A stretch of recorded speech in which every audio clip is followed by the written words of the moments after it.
who continued to write beautiful symphonies despite the fact that rheumatoid arthritis had completely crippled him, deformed his hands, and he's one of the constant joint pain. Well, today I want to tell you about an amazing Swedish composer by the name of Alan Pettersson. Alan was born in 1911 in Stockholm, and his family life was really difficult. His father was a blacksmith, but also an alcoholic. He was very abusive. His mother tried to keep things together, but it was just very, very hard.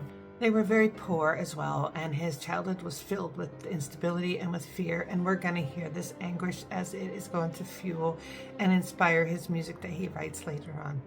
Despite these early challenges, or perhaps because of these early challenges, he found great refuge in music and realized quickly that he had a huge passion for music and that this is what he wanted to do.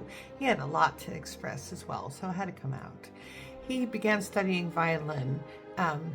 It looks like he had disagreement with his violin teacher, but that ended up probably being a good thing because he switched to viola. And I think listening to his music, which is kind of a darker music, viola is much more suiting. In 1930, he goes to the Royal Swedish Academy for Music and becomes a very good concert violist.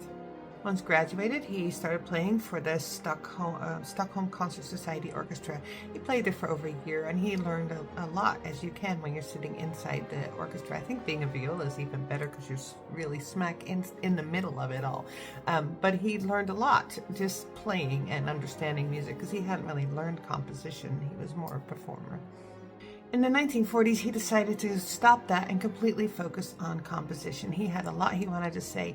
He went to Paris. He studied with a couple of teachers there for a little bit and learned stuff, but he really wanted to forge his own voice, his own way of doing things, which sometimes rubbed people the wrong way, but he knew what he wanted. Life wasn't all miserable. Before Paris in 1935, he met this lady. Her name is Marta. She's a seamstress, and they fall in love, and they seemingly have a very wonderful marriage. She's very supportive of him all the way till the end of his life. When it came to composition, he embraced a deeply personal language, and it is rooted in long melodic lines. Some people find it boring. Most people find it really beautiful. There's a driving rhythm the whole time. There's this tension.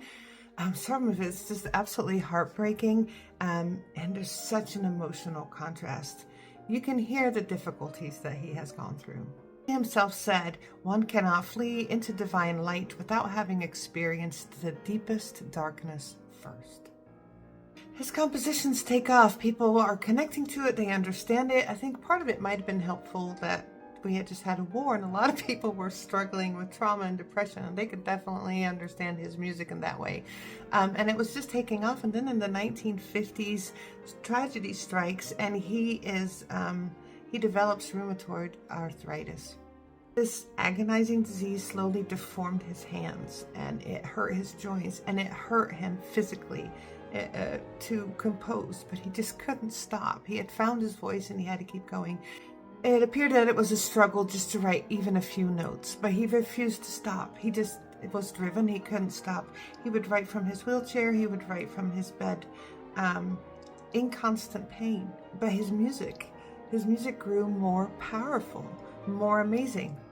It is during this time that he writes his 7th symphony, called Symphony No. 7, and it is now considered his masterpiece. It is absolutely heartbreaking and heart-wrenching and lovely. It premiered in 1968, and it brought him sudden fame. He didn't know what to do with that. He wasn't into music and composition for the fame. He really was a private guy, but what it did bring him was a little bit of financial stability and a financial freedom. His music confronts suffering just head on, like this is bad, but there's always this sense, this striving of hope that there's better to come. In the 1970s, his health worsened, and despite this, remarkably, he wrote some of his biggest and most ambitious symphonies, No. 8 and No. 9, this time when he is so crippled.